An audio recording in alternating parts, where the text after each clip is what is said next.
Cuka boleh jadi Clorox? Sifat asidik dalam cuka ni betul ke sampai boleh jadi bahan peluntur? Kalau macam tu, apa jadi dekat badan kita selepas kita makan cuka? Sekarang saya nak respons kepada saudara Pak Tam yang bertanya tentang cuka anggur. Sebenarnya dalam setiap rumah mesti ada cuka kan?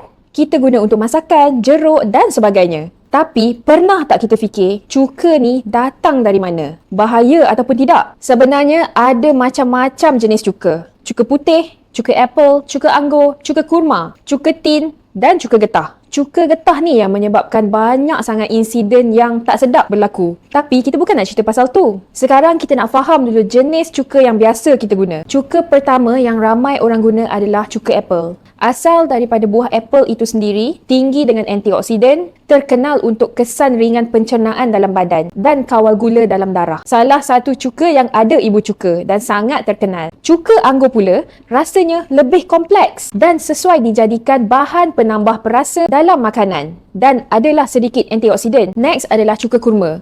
Cuka kurma ni rasanya lebih smooth dan manis. Ada mineral semula jadi seperti potasium dan antioksidan. Sesuai juga untuk dibuat minuman kesihatan. Tapi yang saya paling suka adalah cuka tin. Rasanya balance, tak terlalu masam tapi ada sedikit rasa manis dan wangi. Ada ibu cuka yang menandakan ia terbentuk daripada proses fermentasi ataupun proses penapaian semula jadi. Lebih premium dan baik untuk kesihatan. Walaupun ianya lebih lembut tapi ianya sangat tinggi dengan antioksidan. Ia kaya dengan mineral untuk membantu tenaga harian dan sokong peredaran darah. Paling utama, ianya senang untuk diambil secara konsisten sebab rasanya tak terlalu masam. Dan yang terakhir sekali adalah cuka putih. Cuka yang memang ada dekat rumah setiap orang. Cuka putih ni terhasil daripada fermentasi alkohol, daripada gula tebu ataupun jagung. Nampak je jernih, tapi rasanya sangat masam dan tinggi dengan asid. Cuka ni lebih murah dan sesuai dibuat jeruk. Dan cuka ni lah yang sesuai dibuat pembersihan, tapi bukan bahan peluntur. Sebenarnya agak keterlaluan kalau kita nak klasifikasikan cuka ni sebagai bahan peluntur. Sebab bahan peluntur ada bahan kimia lain yang disebut sebagai sodium hypochlorite yang membantu proses meluntur. Manakala cuka biasa pula hanya tinggi dengan asid untuk buang kotoran, hilangkan bau dan bersihkan permukaan dengan ringan. Jadi dua benda ni memang sangat berbeza. So bahaya ke tak kalau ambil cuka ni secara berterusan?